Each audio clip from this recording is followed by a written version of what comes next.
Oh yes, this is the Hardcore Marketing Show. I'm Casey Cheshire, your host for this epic journey. And today's show, sponsored by Cheshire Impact, on a mission to help people maximize their use of Pardot and Salesforce. CheshireImpact.com. Bam. And we're live, just like that. I love clicking that record button, launch another show. But I got to tell you what, I am not going to introduce the guest live like I normally do because there's something special here. I just got finished having a great conversation with a good friend, an amazing marketer, and an amazing sales leader as well, Darryl Praill. He is the new CRO at VanillaSoft. And his story is that he actually, when we first met, and you may remember him because he was on the podcast previously, and we'll link to his first conversation, his first podcast interview in the show notes. But when I first talked to Darryl, he was the CMO at VanillaSoft. And just recently, he actually became the CRO, which means he actually runs marketing and sales. And he has experience in both, but to come at that from being the marketer is a pretty powerful statement. And he actually detailed in the conversation, it was a webinar we just did, but there was no slides to it. So what I wanted to do is get that conversation up on this podcast. And I hope it's okay. If you hate it, tweet me that you hate it, so at least I know and I won't do it again. But if you love it, do the same. Because one of the things, I basically just interviewed Darryl for about an hour and change. And we talked about things like BDR, the challenges sales faces, frustrations, marketing, tech stack, aligning sales and marketing. And now he's the guy. He is the alignment of sales and marketing. And so we had a really good time talking about that. He's a funny guy. He made fun of me constantly. It felt like it was a podcast, and we had people live there. So you'll hear in the recording me bringing up a question that maybe someone asked. I might ask people to type questions, and hopefully that doesn't bother you. But I just really, the thing about this conversation that I wasn't even aware of is just how he did this. And it wasn't some Game of Thrones craziness. There was really 3 or 4 practical steps that Darryl took in the CMO spot, in the marketing role, to claim back some power from sales. Because sometimes sales has the upper hand in the competition of sales and marketing. He actually aligned them and got the upper hand, not in a bad way, but to be able to be a part of the whole process. And half of that was because he was compensated on sales metrics. And so he cared. And he was like, hey, there's something going on here. And he was able to call attention to it. I don't want to say much more other than enjoy, take a listen to this little bit of a different podcast, but still it is just me learning from Darryl. If you're interested about more of his life story, he is the chess master marketer, and it's actually a really cool story. So check out his previous podcast if you don't already know him. But without further ado, Darryl Praill, my good buddy, CRO, and really someone that I look up to. All right, we're live. This is not your average webinar. This is going to be a fun conversation. I've got the amazing Darryl Praill here. I'm going to introduce him in just a second. He is a CRO. We are talking all about aligning sales and marketing, but without the fluff, without the hot air. No hurricanes, no fires. We're going to get right to it. It's all about maximizing revenue by aligning sales and marketing in the tech stack. So we're going into the tech as well. And we've got a lot of people joining us here live who will be asking questions, saying random things, and being a part of this. So if you can make it next time, join us live. Otherwise, great to see you in the recording. If you have any questions, you can't ask them live. You can email me, Casey@CheshireImpact.com. It will get you an answer. Topics today are going to include a bunch of different things. We have the challenges that sales faces, frustrations from marketing, where BDRs and SDRs fit. Why do they even have different names like that? Are they the same thing or not? We're going to get into that. The tech stack for revenue operations. It's not the sales operations, the marketing. It's revenue operations. We're going to talk about that. Reaping the reward of aligned technology. We'll talk products. Live Q&A at the end if we haven't already obliterated all your questions before then. And with that, we are going to get started. I am Casey Cheshire, everyone. Welcome. We're going to get started with a quick poll. Right after this, the goal here today is to discuss the challenges that both sales and marketing are facing and get some practical tips and some advice and some strategies some tactics to address them. Q&A is at the end, but we'll ask our questions throughout. And with that, I am joined today by a 2020 top 10 SaaS branding expert, top 19 B2B marketer to follow, Sales World top 50 keynote speaker, podcaster, #1 CRO on the planet, my friend Darryl Praill at VanillaSoft. How are you, man? Casey, I got to hire you as my publicist. You're awesome. What do they call that? Am I your front man? I'm your the guy. I'm your hype guy. You're a hype guy? Hype man. I don't need a wingman. I got that part taken care of already. No, I'll my walk wife around would and not be happy if I had a like but yeah, you can be my front man. Yeah, be your front man. I'll like bebop. Hype and I'm like, man. Logan says hype man. here he is. Hype man. Yeah. There it is. Logan would know. Logan knows things. Logan knows everything. Well, dude, I'm glad you're here. We wanted to get into this. There's a lot of different things to say, a lot of different things to do, but I want to start out because we've got some amazing people here live. Kelly, Brandy, Katie, Lacey. Oh, good to see you, Lacey. You snuck in. You snuck in after the bell, but that's cool. I'm glad you're here. So one of the things I want to do is poll the audience real quick. What is your biggest challenge with sales and marketing? And allow panelists to vote. Biggest challenge with sales and marketing, because, and this is important, if you are here and you're here live, utilize this thing and vote so that we can customize our conversation, some of our biggest challenge topics. in sales and marketing. Yes. Oh my goodness. And if you don't have it doesn't say your favorite, it says your biggest challenge. So in one of the answers at the bottom is none, like that doesn't fit, in which case you click that and you say what your actual answer is in the chat. That's the way to do that.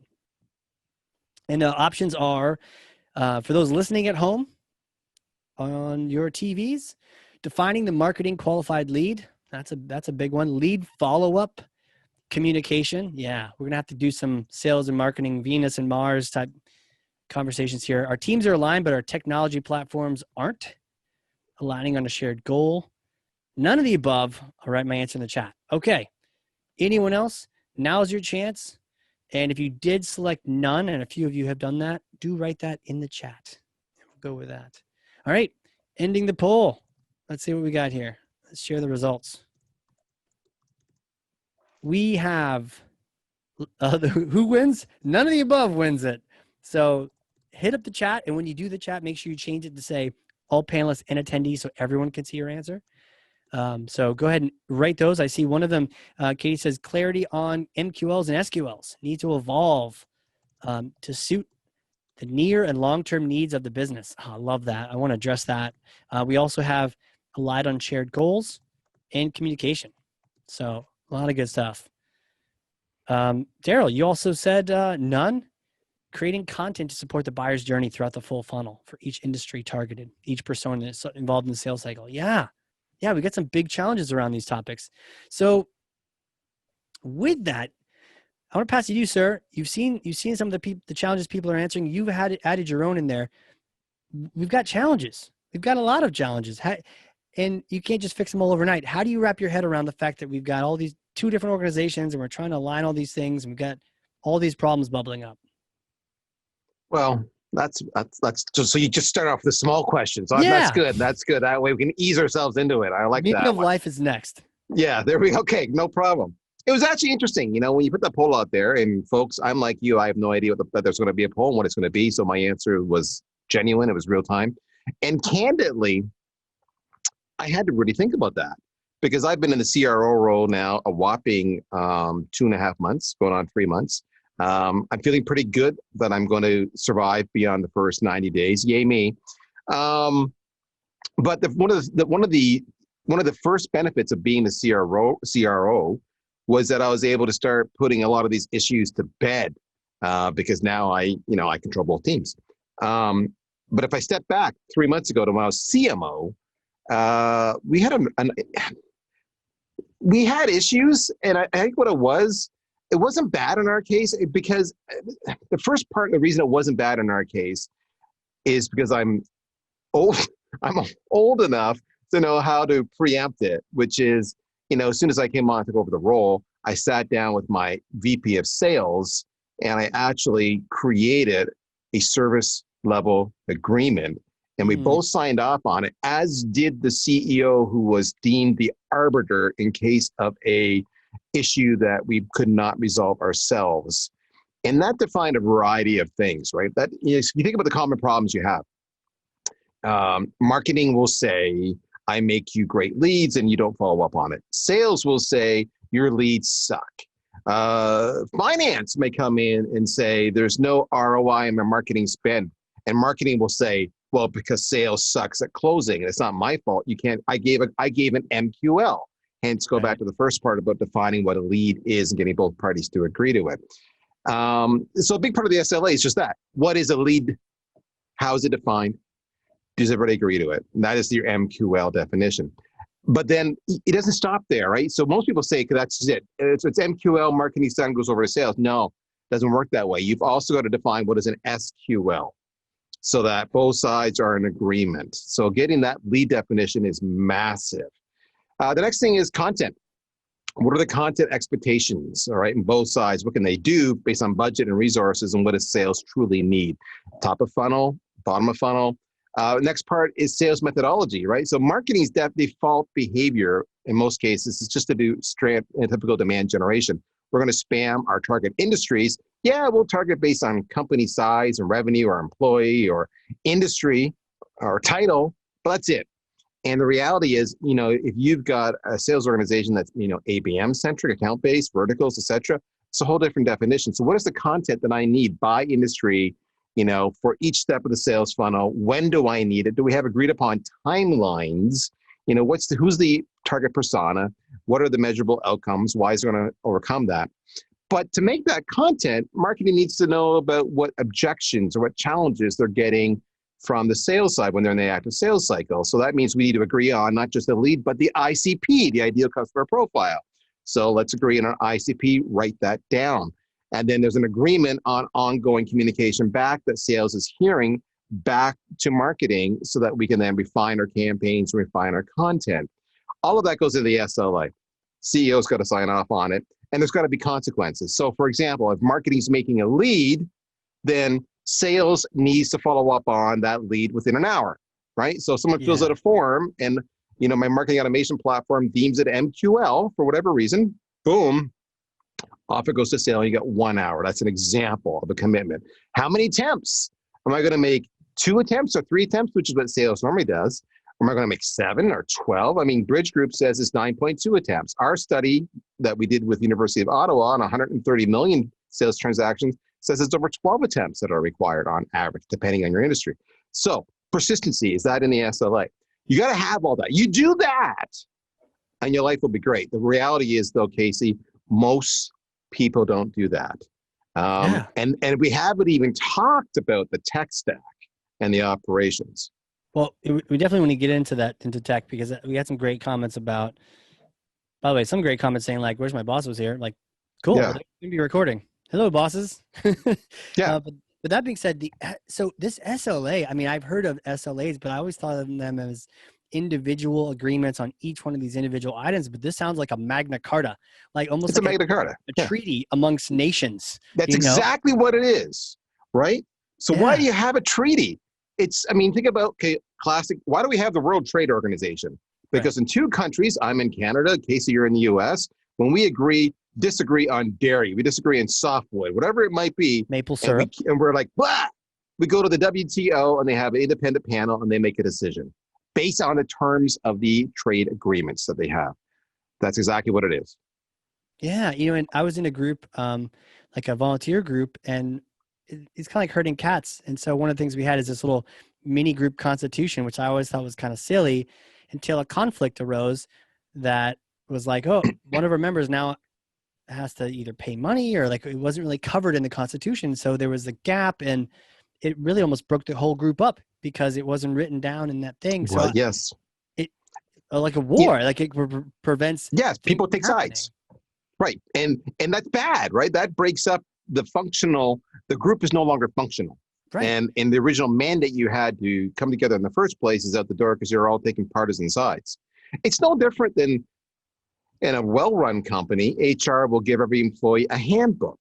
Yeah. Well, the handbook, most employees think, oh, this is to tell me about whatever, benefits I might have or vacation policies or What whatever. I can't do on a company trip. Yeah. What I can and can't do on a company trip. But it also goes to things like social media and everything else. So the point is, if your manager accuses you of bad behavior, whatever that might be, you both together go to as well as if HR gets involved, you go to the company handbook. What does the handbook say? That's that. If it's not in the handbook, you're off the hook. We need to update the handbook. If it is in the handbook, you did it or you didn't. Away we go. So this agreement, I mean, how long did it take you to do that? Because this sounds long, Not but it also long, sounds like no, it's your honestly. plan too.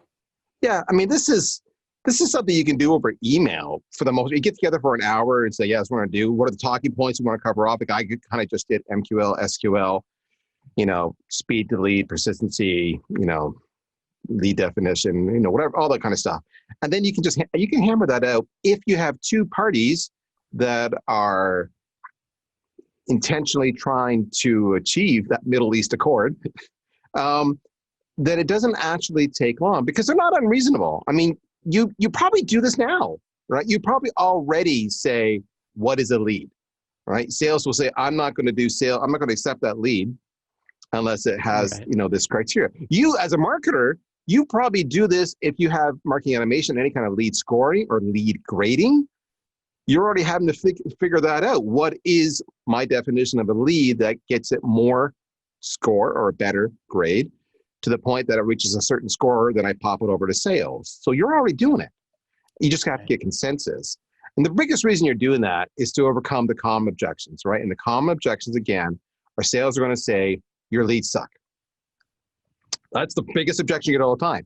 And so if you can go back and say, well, according to the SLA, this is what you said you wanted, and this is what we did.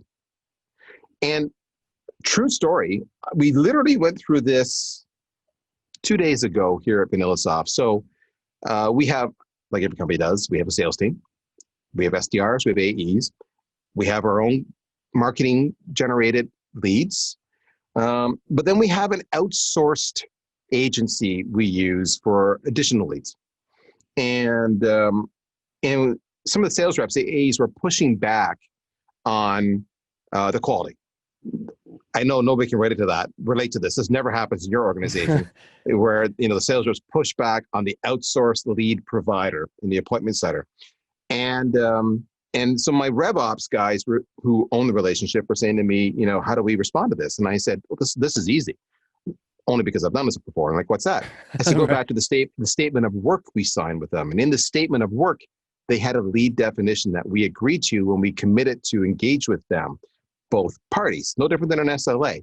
And I went and I pulled it up and there was like 5 bullets, right? And the first bullet was an identified pain or need. Okay, well, we listened to all the recordings of a handful of leads, and in none of them did the prospect ever, or their sales rep ever ask, or did the prospect ever share an identified pain? So we just went back to them and said, here's what you committed to, here's what we're paying for. We've listened to the recordings. I don't hear it. Do you? And of course, their response was, we'll get back to you. Right. But that's why you do it. Right. Just like with another company, just like internally, I often find it's expectations, right? And I was just talking about this, whether it's, Treasure Impact here, when you've got really good people, in your case, really good software and people, then it's usually not, oh, the people messed up or the people did something terribly wrong or the software did. No, it's just expectations coming in. Were they not aligned? And so I see that with sales too, and with marketing. What are we expecting from each other? And just taking a second to say it before you react to it, be proactive. Let me give you another story on why you want to do this from a marketer's point of view. And this is, again, life lessons the hard way. All right. We've all been there, Casey, would love your take on this, where we're missing our numbers. The quarter's coming up. We missed our numbers, right? And now we're in that post quarter analysis of introspection. What did we do wrong? How can we fix it moving forward? And you get marketing and sales in a finger pointing exercise. And what happens is sales says marketing's leads sucked. I have already brought this up. But this is the point that happens 9 times out of 10. The CEO will physically say, okay, marketing, you got to get your act together. And you're going, but they didn't sell. But for whatever reason, there's a power, in many companies, there is a power structure. And in many companies, sales has more power than marketing. And when you have this disagreement, they default to the organization with more power, stronger leader, whatever it might be. Sure. So what you want to do is you physically want, as a marketer, to say, here are our expectations, right?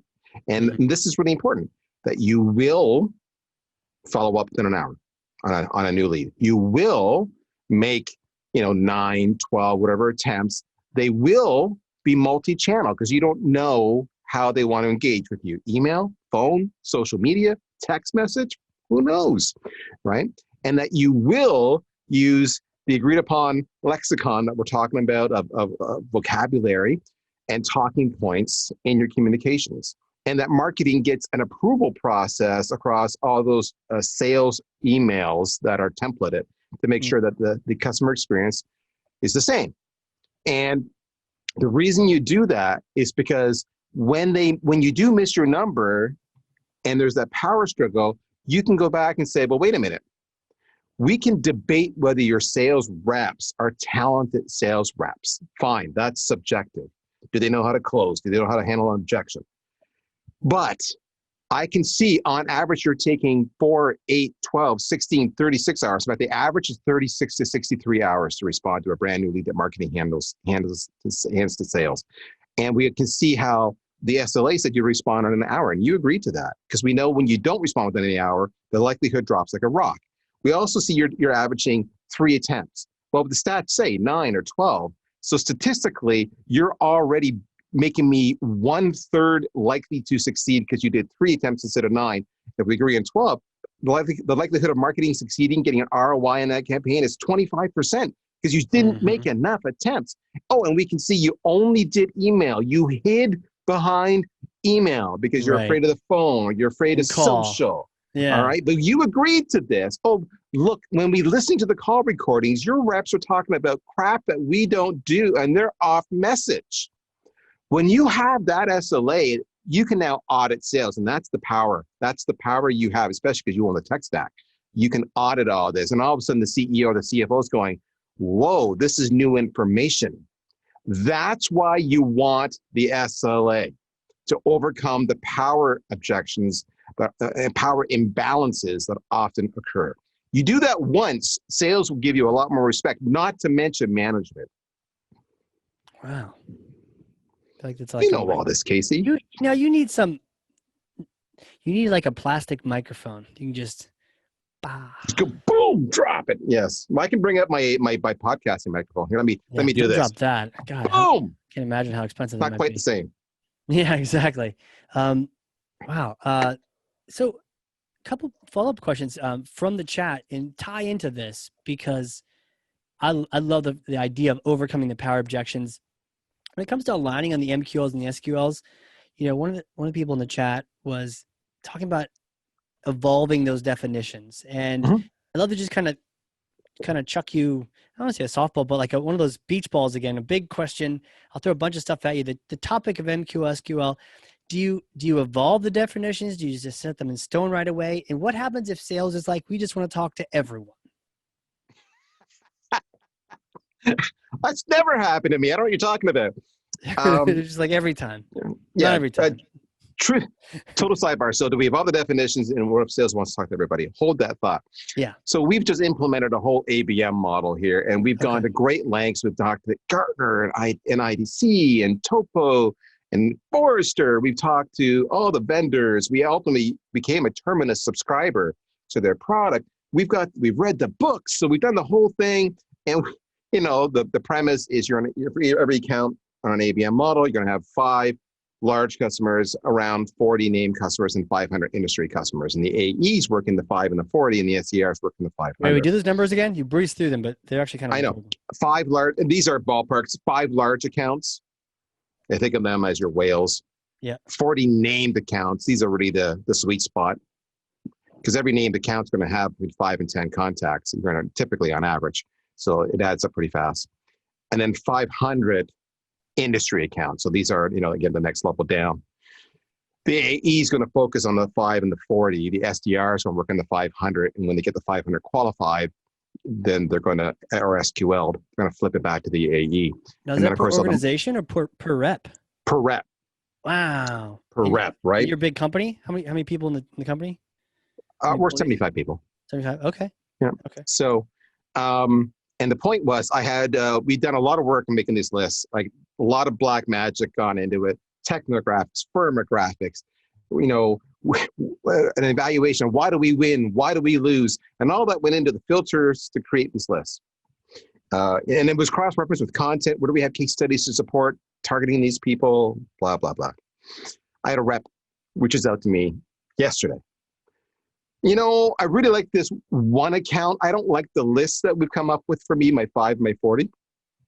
And I just want to focus on this one account. So I'm just going to focus on this one account. So you say, you know, what do you do when the rep wants to do their own thing? I had that happen yesterday. I just want to focus on one account. And I'm just going to land and expand. All I'm going to do. And I'm like, oh, you're an idiot. So there we go. Did you say that? So, did you text him that? I will be.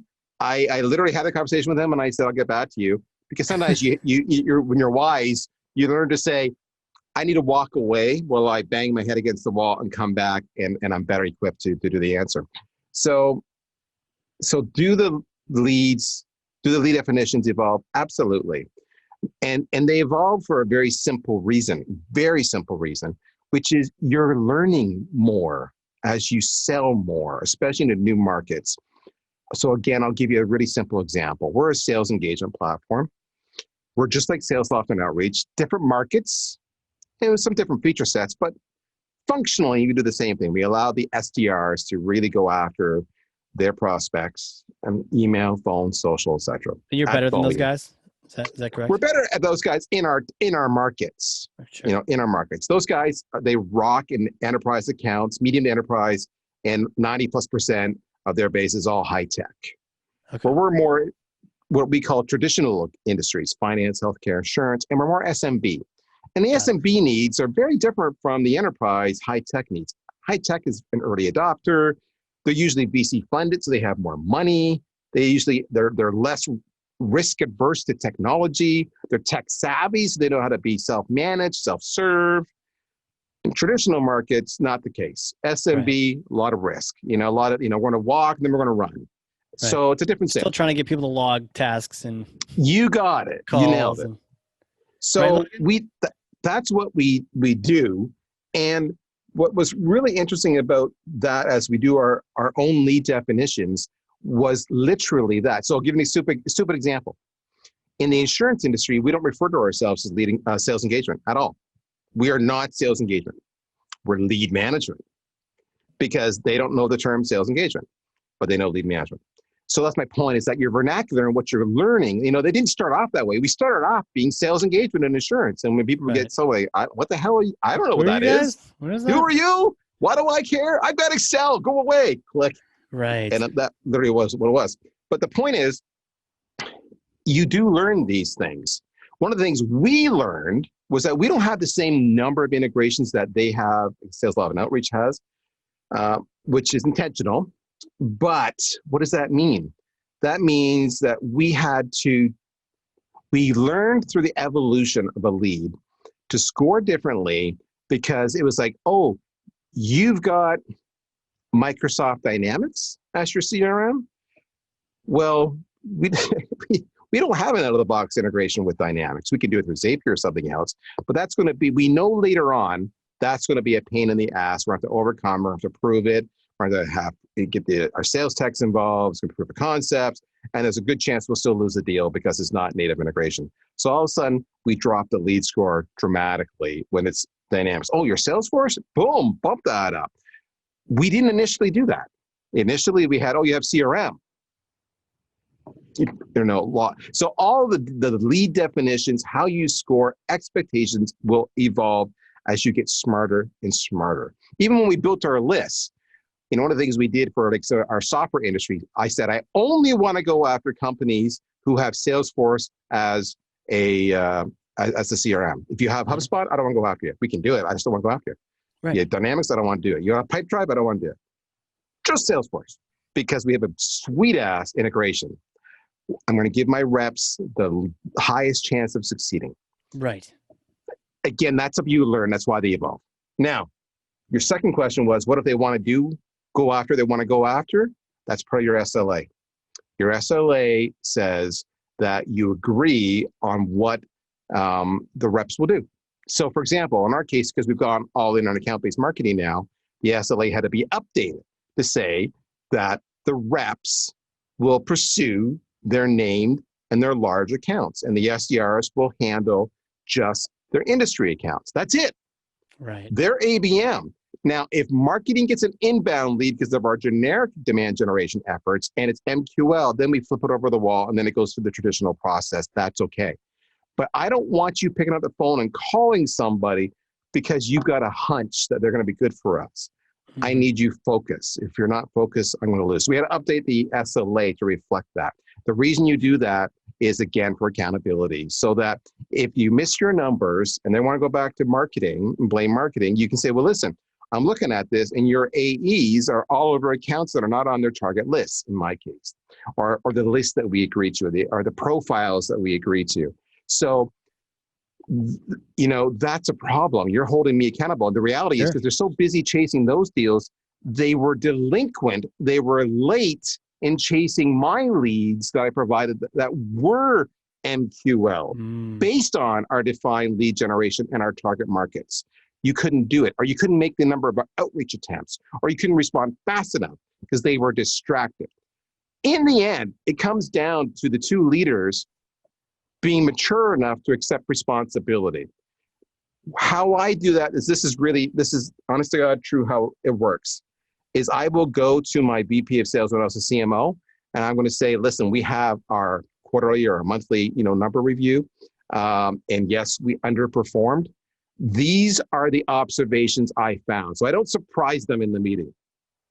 And I would say, your reps are doing shit they shouldn't be doing. And I would give it, right. And I would give it to them. And what they have is they have a chance to refute me, but more than likely what they're going to do is they're going to go, damn, you're right. Because it's all logged in Salesforce or Pardot or wherever else. It's all logged. It's there. Right. Or VanillaSoft. So now what they can do is they can go, mea culpa. Now, when we go into that meeting, because the meeting's still going to take place, instead of me being a dick and going, yeah, we're good, he's bad, we're going to be a team and saying, yep, we have some issues. We've already talked about it. This is the root cause. This is the plan to address it. We've got a plan. Won't happen next quarter. And that, I've got your back, earns so much goodwill. Because one day marketing, you're going to screw up. Yeah. And then sales is going to have your back because they're going to call out what you did wrong. And you're going to go, oh. So that's how it starts. You got to earn trust and build a relationship. But the SLA is the arbiter. Getting out of kindergarten sports, you're not like, Legos and this. It's a cycle, because then you're pissed and you want to get them back next time. Instead, you defeated that by letting them save face by saying, hey, heads up, this and this and this, and then let them show some leadership by saying, this is not going to happen again, guys. That not going to do, what a great approach to it, out of the ordinary. Well, it's a selfish approach, candidly. It is a good approach, but it's a selfish approach. You're doing it really selfless too. PYA, selfish and selfless. Now, Logan, I love your comment. Are we sharing this with the VanillaSoft team? So true story. I was on a webinar not too long ago. We're having this conversation like this. And I made a comment about one of my reps. Actually, it wasn't a webinar, sorry. It was a sales call. True. So Sarah Brazier, if you don't know her from Gong, Dynamite AE, formerly an SDR, she's got a lot of play. She calls me. Brilliant play. Like she uses Morgan Ingram to send me a LinkedIn video message to say, you two need to talk. And that was the referral. So of course I'm going to take her call. And I'm like, sure, I know Sarah. And so we meet up and we're having this qualification conversation about us possibly becoming a Gong customer. And in that dialogue, I made a comment to her, which was, I've got this one sales rep who just talks so slow. Oof. And because they're kind of a verbal thinker, and they're a very good sales rep, but they talk like this. And the industry they're in it's full of hustlers. We move fast, really. And when I've been at some of their calls, you can see the prospect is like clenching. It's like, get to the point, right? So I said, Gong would help us because I could then show that as a behavior. So that was an example. So we concluded the call. It was a brilliant call. She sends me a follow-up email. It was an amazing email. And I had asked her if she could include a copy of the recording for me to refresh myself. She did. She did such a great job on that call. That's actually why I asked for a copy of the recording, that I sent it to my team to say, listen to this call. This is what you should be doing. Forgetting that I had talked about this one rep who was a slow talker. And I said, everybody listen to it. No. And on Friday at our weekly end of week review, we'll review it and we'll share our thoughts on it. And on Thursday, I get a message from this rep saying, hey, Darryl, listen to the recording. Point made. I'll talk faster. And I'm like, oh, sugar. But you know what? It was a coaching moment and they needed to hear it. So there you go. The person started talking faster? I haven't listened to his recordings lately. I sure as hell hope so. Check on that after this. We'll have to follow up with you. Well, thank you, Darryl. Yes, there you go. How to step into it big time. Well, hey, we are just past halfway, so I want to throw a quick poll out to everyone. This is a very important question as it comes to sales and marketing alignment, and it is being posted. What is your favorite music genre? That's right. That's right, because we just need to make sure you're still alive. This is proof of life, people. Proof of life. Are you alive? You can vote. And, the one that wins. The one that doesn't win, we'll play that. We won't play that music. That'd be terrible. What kind of categories are these, too? Where's bachata? Come on. Where's my Latin tunes? All right. Alternative. Old-time rock and roll. Okay. A few more seconds. We have a few more people that have not voted. We're going to kick you out of the meeting if you don't vote. Kidding, not kidding. All right, here we go. The results. Alternative. Right on. That's a good choice. Although none of the above, really again, make a strong showing. What is alternative technically? Yeah. It's not mainstream. It's alternative. What are you, stupid? Oh, Pearl Jam. Okay. So basically music from the 90s. Nirvana. Yeah. 90s high school music. Got it. Okay. Sweet. All right. Well, hey, there's a lot of stuff and we had a lot of chit chat in the chat. Hey, imagine that. A lot of chit chat in the chat. And a lot of it was around technology. Killers. Sorry. Got to give a shout out to the Killers. I saw them in concert at Dreamforce. Amazing. Sorry. Me too. I was there. Where were you? Were you up front with me? I don't remember you up front. You were the one surrounded by the entourage, right? Yeah, no.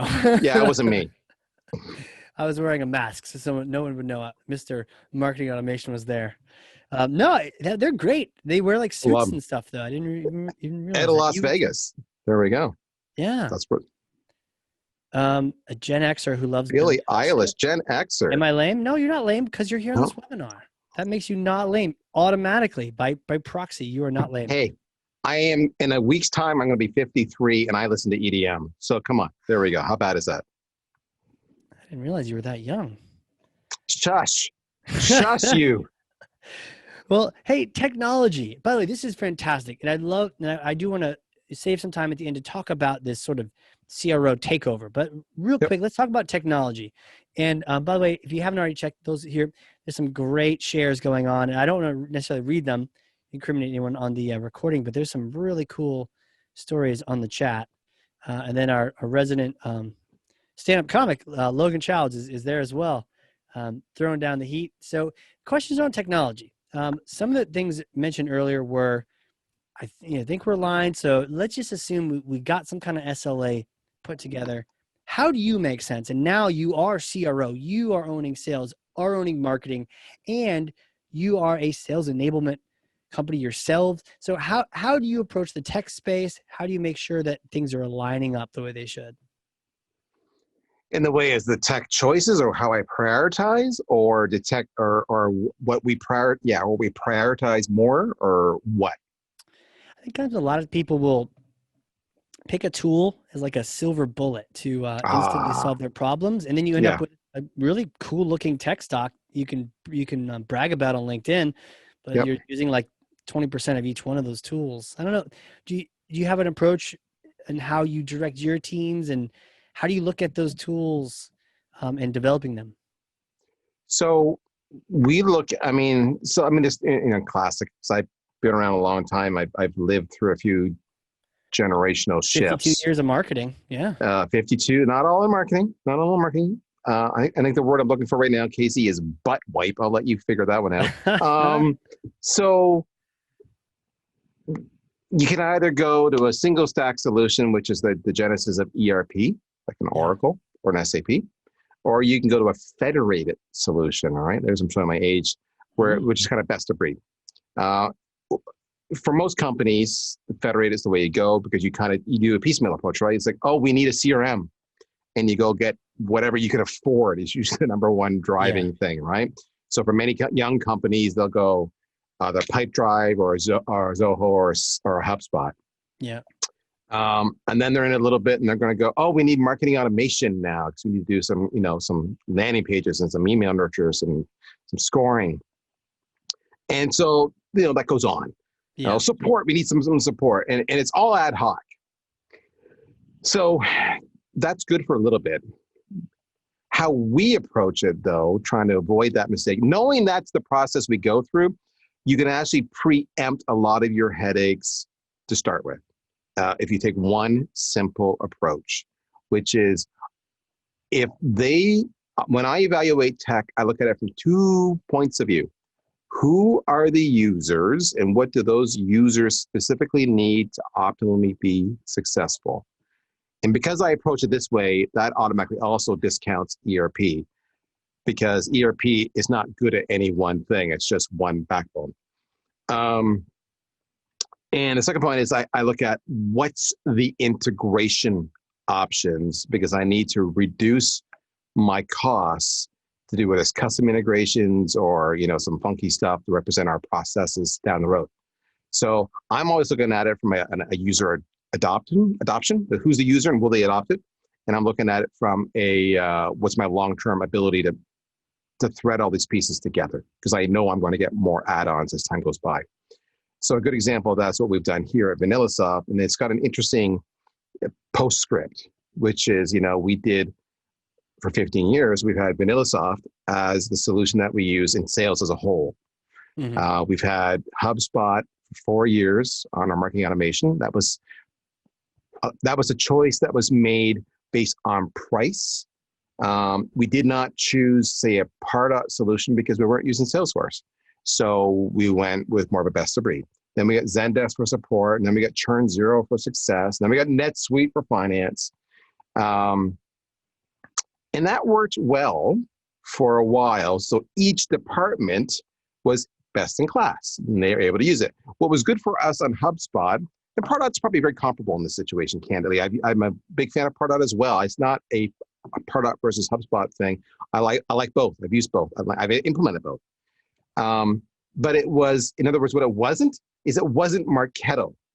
It wasn't Eloqua. It was exactly what I needed for it. It was sophisticated enough, but not so much that it was overwhelming, complex, and overkill. So I was looking at being nimble. And every one of those tools we picked was about being nimble and being affordable and budget friendly and being able to be used and deliver a level of service that would allow us to do our job without requiring massive infrastructure. So that's how we kind of look at it, the usability and the cost ROI. Usability nice. Being huge. Yeah. Well, and then only recently, when we went to ABM, was that the final catalyst that said, okay, I now need a true CRM. So we got Salesforce.com. And more than anything, it's two things it does for us. That's where my account executives, and only my account executives live. That's it. And now I've got all my pieces integrated into it because I knew one day I would get here. And so now they're all integrated. So now it's my corporate database. It's my corporate backbone. I can now measure a customer experience from cradle to grave without using a whole bunch of backend, without using Airtable, without using Zapier, without using, a bunch of Google Sheets. I can actually just go to one spot. So I had to evolve to that. It's the point I'm trying to make. as budgets allowed, as sophistication allowed. The other thing we did, big emphasis on this, was we documented all of our processes so that if any one of us ever got hit by a bus, the next person could replace them. Because when you're running lean, they're the Pardot person or they're the Zendesk person, right? And if they change jobs, I don't know. We got to have a webinar. How does that work again? I don't know. So it was in my own best interest to make sure everything was fully documented, which was fantastic because sometimes you have one of your employees go on a maternity leave. Okay, what are you going to do? Here's the SOPs. But that's how we approached it. Very much pragmatic, user options, just enough features and functions to get the job done, budget friendly, but with a long-term view of allowing us to scale. Does that make sense at all? Is that a bad approach? No, I feel like the evolution is one of the key takeaways I'm getting from this whole thing. MQLs are evolving, our understanding of our customers evolving, the technology needs to be able to evolve with us. And I really kind of want to shift now to the bigger evolution. I want to first get to your story because you're running marketing when we first met, and then you became the CRO, which is this sort of almost in this new term that's getting really popular lately, but you took over everything on the revenue side, which sounds exciting because you came from the marketing side. I know you've got the sales experience too. So I'd love to hear that story. And then from there, let's get into, after that, talking about, SDR, BDR, where do they fit? And then how do you oversee the whole organization? What do you want to know? Ask me your questions. Okay. Otherwise, I'll just ramble nonstop. Running marketing. Tell me, Grandpappy, how did it work that you went from running marketing to running everything? How did you make How did I get there? So, full disclosure, I never once put my hand and said, make me CRO. That never once happened.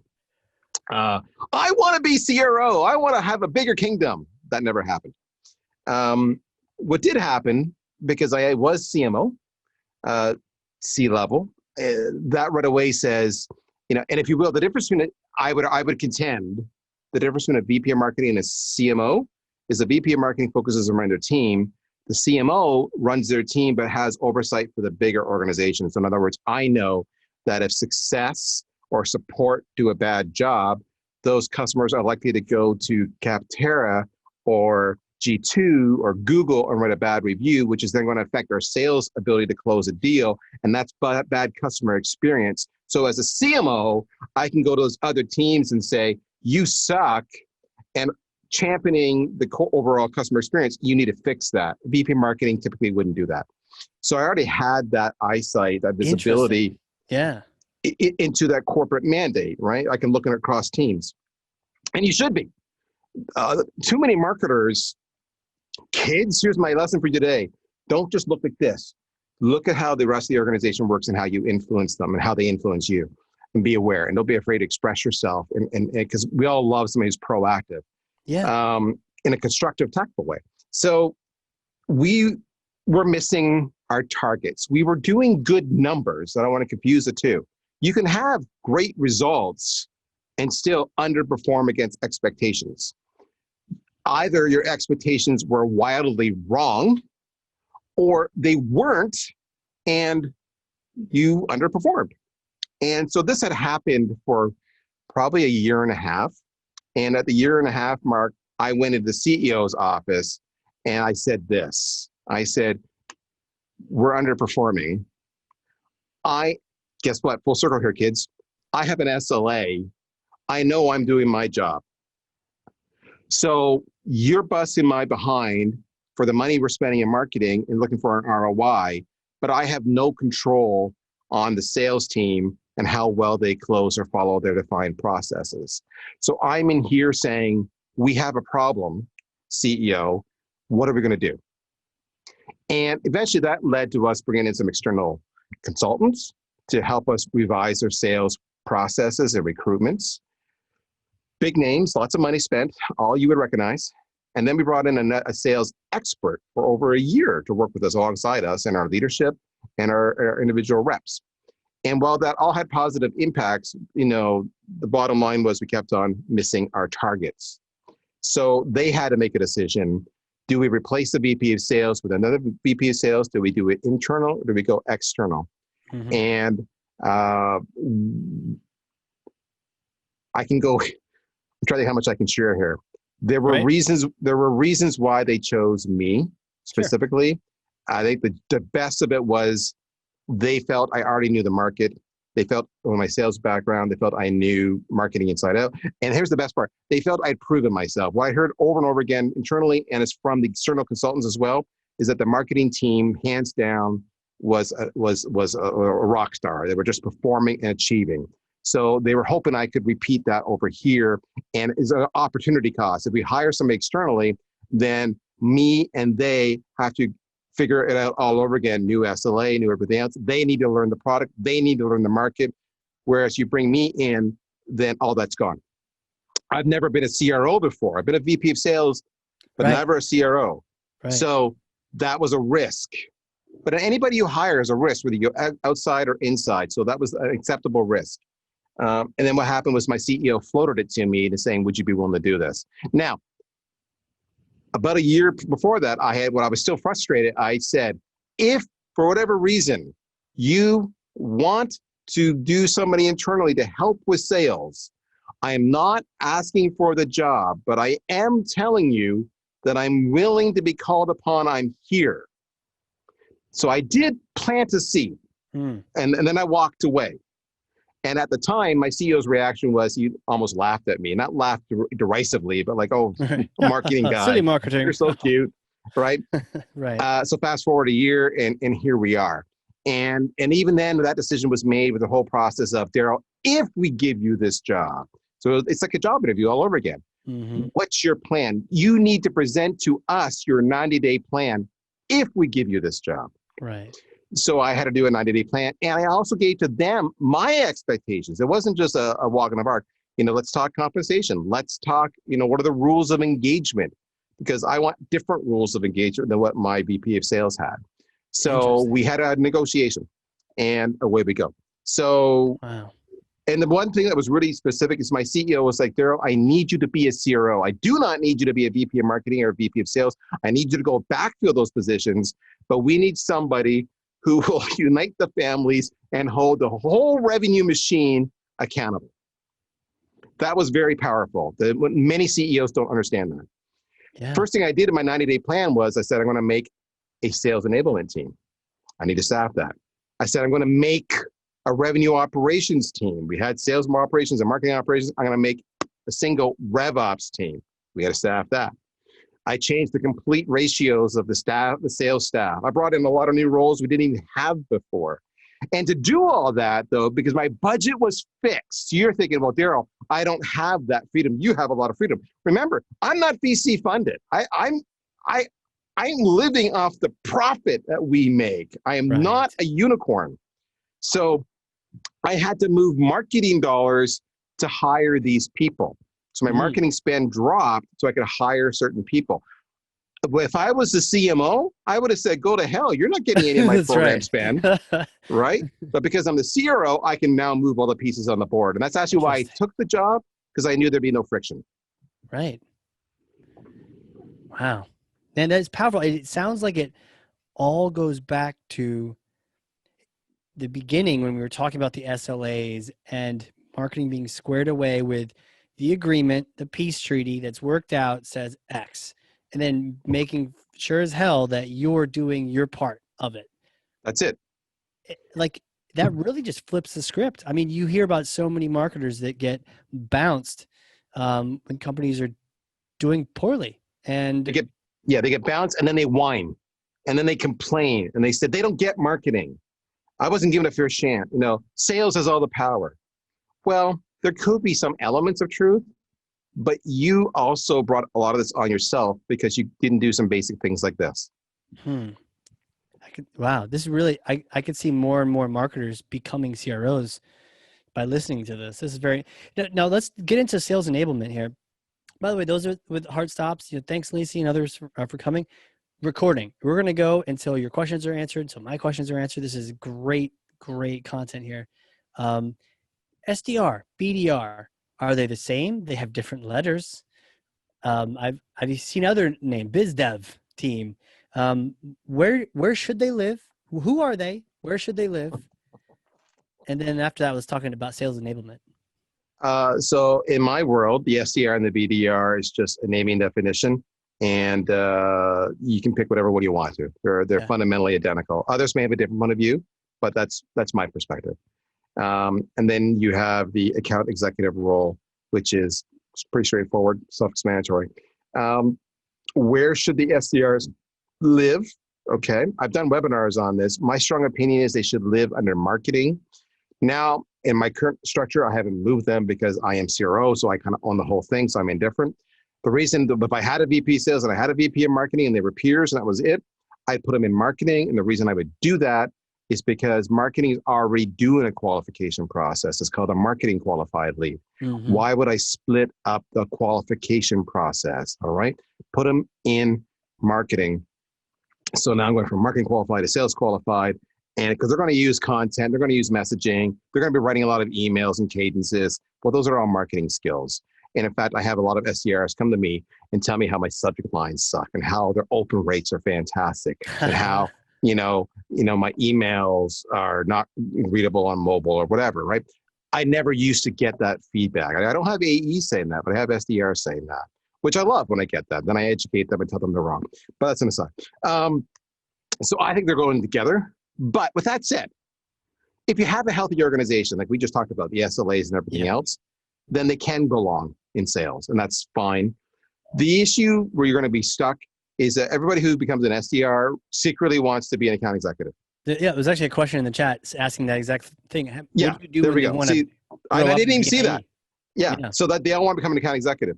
And therefore, they think marketing is a negative. I don't want to be there. So in an ideal world, pre-COVID, what I would say, and I have said this on record many times, is that you put the SDRs under marketing, but you put them beside the salespeople on the floor. So they can be part and parcel of the revenue banter and whatnot. They can develop those relationships. That's really, really important.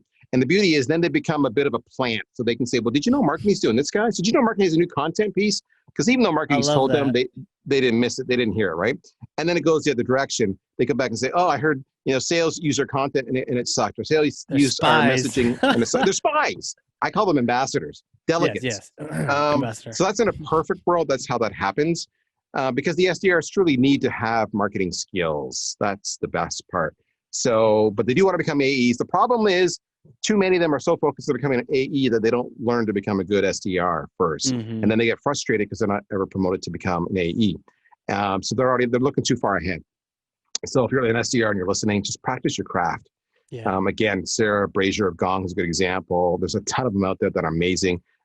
Morgan Ingram, the whole the SDR Chronicles, David Delaney at 10 Bound, all these guys are people, resources you should be going to learn how to do your craft better. So that's the roles. And there you go, brother. What's next on your question list? Boom.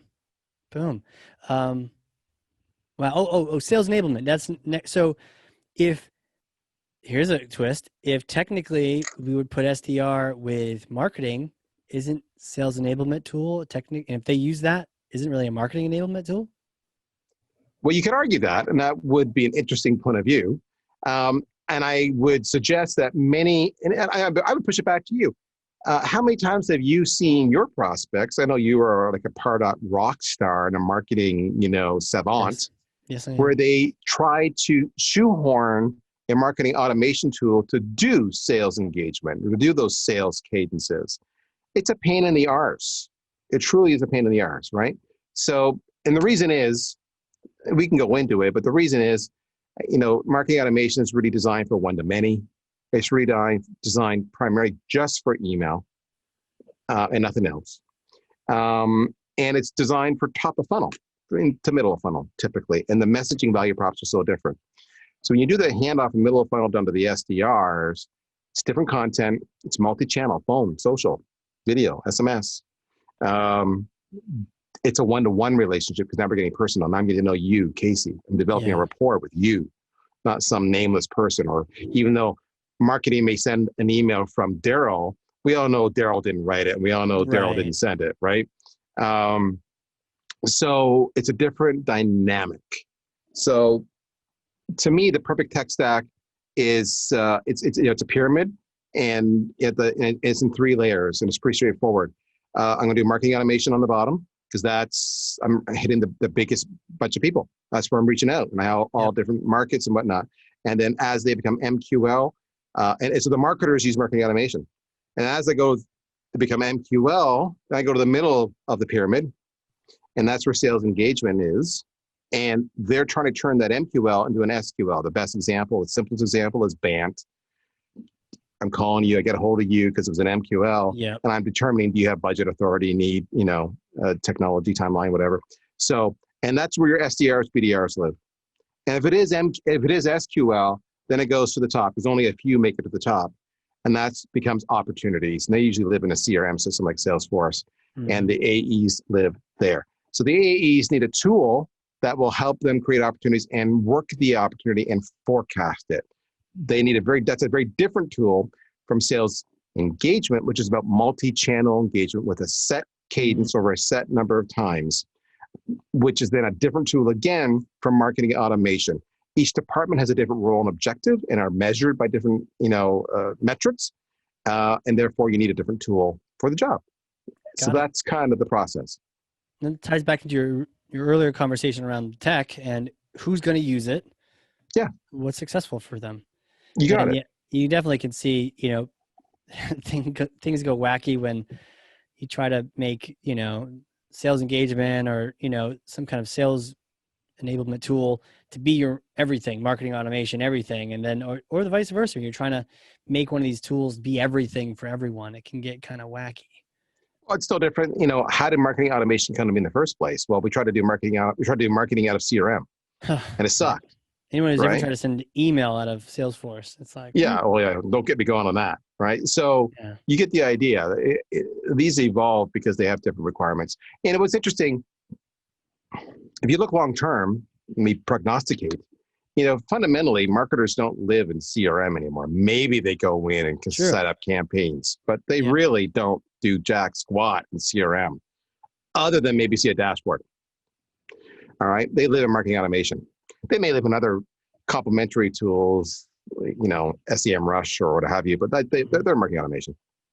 The same is true for account executives. They live in, CRM, and the SDRs live in sales engagement. But what I think is going to happen, just like marketing has left CRM, and CRM is just a database for them, a repository, a central backbone, you're going to see sales engagement expand to do the entire sales process. So ultimately, I think within 5 years, you won't see sales in CRM, and you'll see marketing continue marketing automation. Now, that doesn't mean they're not, those pieces aren't owned by Salesforce. Right. Or Dynamics. Don't confuse the two.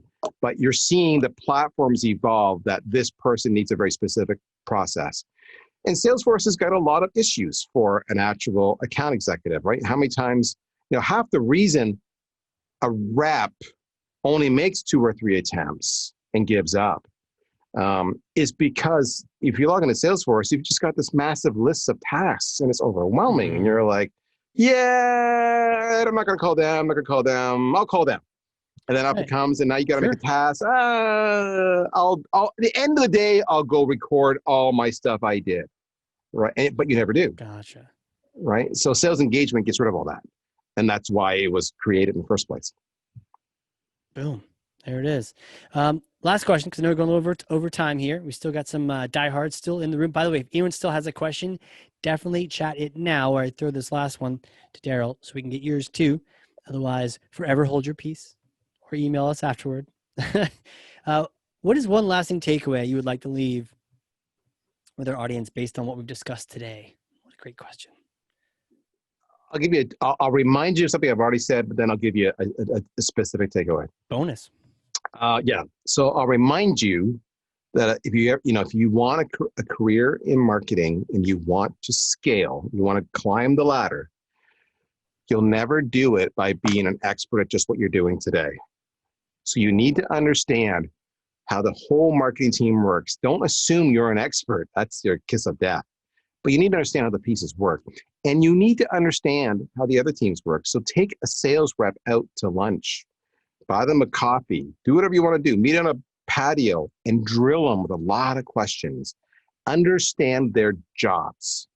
If you really want to be successful, go be a sales development rep for a month or 2 or 6. And then you can go back. I've done both. Remember, I ultimately went back to marketing for the last 10 years before I took on the CRO role, but I have done both. And that allowed me to be a better marketer because I knew when I did a campaign what the sales reps would and wouldn't react well to. Right. So that's, understand the bigger picture and how all the pieces work together, but really understand the revenue machine. But the one piece of advice I'd give you, I literally just gave this piece of advice to my son, my 25-year-old son. He's doing very well in their career, but I gave him this advice today. I said, learning is earning. And what you need to understand is it's not the responsibility of your employer to equip you with more skills. If they do that, that's nice, that's generous, that's a bonus, that's a perk. You should be grateful and appreciative, but that is not incumbent upon them. They're paying you. It's an exchange of money for services. You're doing what you're doing now. They give you money. It's a trade.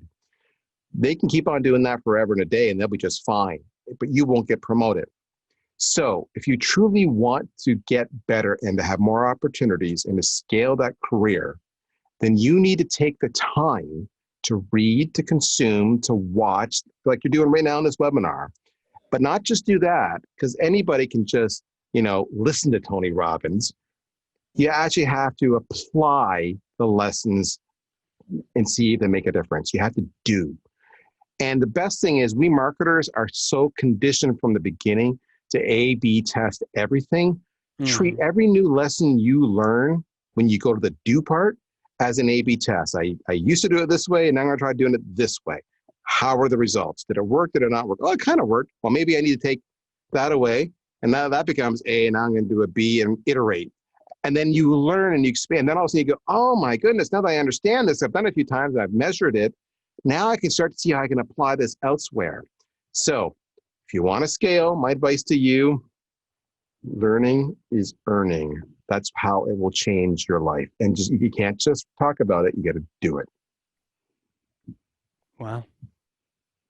Is that good? Did I do okay? That's great, man. Thank you. Thank you for coming on here and sharing your wisdom with us. And this is the first time I've heard, and it's really kind of cool. Not that sales needs to lose, because we're all trying to win together, but this is the first time where that power curve, I've seen that be overcome on the marketing side, and it wasn't through magic, right? You didn't do some like Game of Thrones ceremony to be able to assume the Stab throne, them all. right? Like you Yes. were deliberate, you made agreements, and then you stuck to them, and then you measured and proactively looked to see if the other side was doing it too. And it really shows that there's a future for marketing being at the head of a whole organization.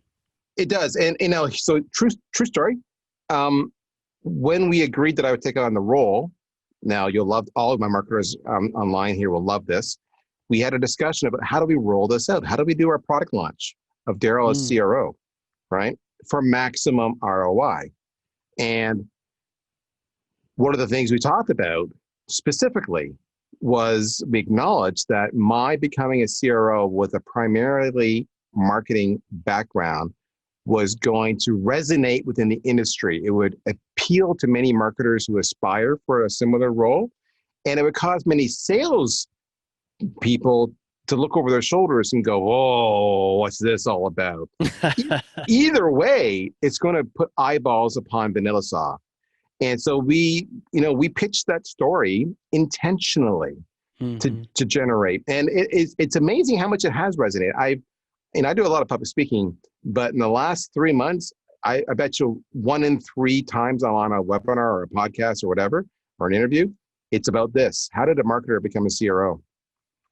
What's really interesting is how things have changed. What I'm hearing now is people say that, someone like myself represents the new CRO, footprint. That is now the new reference point, that you got to have all these skills. And that is what I'm so excited about.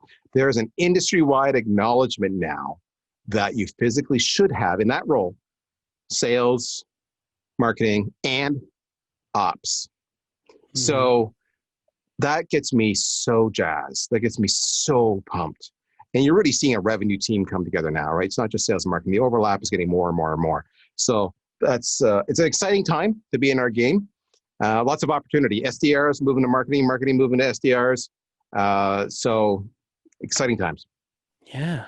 I could see you supporting that concept of go be a BDR for a month, a year, whatever. Get that experience in. My first job out of school, because I was a programmer, many of you know, but I didn't want to program. My first 6 months, I sold photocopiers door to door. Hated it. Sucked at it. Learned so much. Yeah. And I pulled upon that. So having a little bit of sales experience is my point here, is invaluable. It's a differentiator. Trust me, when I have CVs have recruiters look at me, in years past, they're like, oh, you got a sales background. That's interesting. That's always what happens. Oh, that's always interesting. And your resume floats to the top. Here's the 3 finalists we're submitting for you to evaluate. So it does help you out. Wow. Man, this is good stuff. I appreciate you coming on here. No problem, man. I'm really glad that you wore your CRO-like. What's that? You're looking very CRO-like. The comment in the chat was not your stereotypical 3-piece suit sales guy who only thinks sales is tops. Sales is tops. That's it. I don't. I'll be the first one to tell sales are not tops, and I'll be the first to tell marketing they're not tops either. But that's an aside. And in the end, so here's the funny part: what people always forget, and this is the best part about being, whether you're a VP of marketing or a CMO or a CRO, is the only thing that changes is the degree. Is part of our compensation is on revenue, and that's the really important part. Why was I able to go in 18 months before this happened to my CEO? I didn't share that. Why was that? I was able to do that because a portion of my compensation, right? You have your base, and then you have your bonus for OTE, on track earnings. Yep, it's based on revenue. Because of that, I am allowed to walk into the CEO's office and say, sales is messing with my take-home pay. They are, right? They are. And if you hadn't been tagged in that, maybe you wouldn't have cared so much. It's not your bag. Why do you step it into their Correct. So that's something that marketing forgets sometimes. Yeah. Yeah. You're taking money out of my pocket. So that's the same reason you as a marketing leader have permission to challenge sales. When they say, oh, go away, you know what you're talking about. Oh, brother. Oh, sister. Back the truck up. Yeah. And so part of that SLA, I didn't even talk about this part. Part of that SLA, you don't need to change number. You don't need to exchange specifics, but you do need, when you get it from your counterpart, or you go to HR, you go to the CEO or the CFO, you need to say, help me understand the framework of my counterpart's compensation. Well, this much is based on base, and this much is based on achieving these goals and these goals. These are all bonus. You need to know that, because what they'll never tell you is when they're pushing back on you or they're challenging you and you're like, I don't get it. They're blatantly wrong. What I'm saying is the right thing to do. And you know it is. Often it's because it's that bonus structure, right? They're motivated. Kicker on something else that's sort of influencing. Yes. Yeah. So one of the things you need to do when you're part of the SLA is you need to understand how they're compensated, because that's what's driving their behaviors. Yeah. Yeah. That's what those comps can get funky. That it's important to make sure they're the right thing, because it will drive behavior. It does. It does. Yeah. And if they're smart, they do the same on you. So, true. All's fair, love and war. And they find but out those are base. Some of the things that people don't think to do. And the funny part here is, you think about it, folks, all of this is in your control. You can sit down with an SLA and craft one up. That's very reasonable. Why wouldn't you? It's not malicious. It's not Machiavellian. Let's make sure we're aligned, right? That's the premise. Who's going to argue with that? How are you compensated? I need to make sure that my decision-making gives you the highest probability of achieving your bonuses. So help me understand that. It goes both ways. These conversations, they just have to be asked. If someone came to you and said, help me understand how you're bonus so I can make sure you get it, you're damn right you're going to share it with them. Now you're my right? best friend. Let's do this. You're my best friend, right? So stop thinking of sales and marketing like, oil and water. It's you're so close. You're so close. Yeah. The only thing difference, some skills are clearly different. The biggest difference really is just timelines. Sales is, daily, weekly, monthly, quarterly, boom, done. And marketing is like, I'm thinking 6, 12, 18 months out. So that's the only true difference where you're going to stumble, because sales wants up now and it's coming 3 months down the road and you can't make it come any faster and they're impatient. Then that's just a knowledge sharing. And some people you can address it with, some people you can't. But yeah, the compensation is what you need to know, and compensation is what allowed me to go to the CEO. Boom. There it is. Hey, closing up here, throw out some links. VanillaSoft, anything we should check out? What should we know about it? What should we link to? Yeah. So if you're an existing client of SalesLoft or Outreach or any other sales engagement solution today, we're a fantastic alternative. And if your contract's coming up, give us a kick of the can. We'll save you some money. You might like the results. Hey, maybe we're not the right fit for you, but better off, maybe we are. You can find us at VanillaSoft.com. And it's as simple as that. I would suggest you follow me on LinkedIn. I'm fairly active there. Also active on Twitter. By the way, if you don't follow Casey on Twitter, you're missing out on some great stuff. You got to follow that cat on Twitter. So there you go. Thank you, Christina. Christina's got the link right there. And of course, in the chat history, I think near the beginning of the session, I put my LinkedIn profile. Please click on that, follow me. If you don't know what to do, if all else fails, go to Google, type in the word Praill, Praill. And the first hit you're going to find is some distant relative I'm not aware of who killed their mother in the Canadian prairies. No idea who they are. But the rest of the hits will all be me, baby. Wow. Now I'm curious. What a memorable name. Thank you again so much. And for those attending and anyone with questions afterward, hit up Darryl. Don't be a weirdo. Don't be a spammer. Say where you heard him. It was on the webinar, on the podcast. And man, thanks again, Darryl. Appreciate it. No problem, guys. You take care. Be good.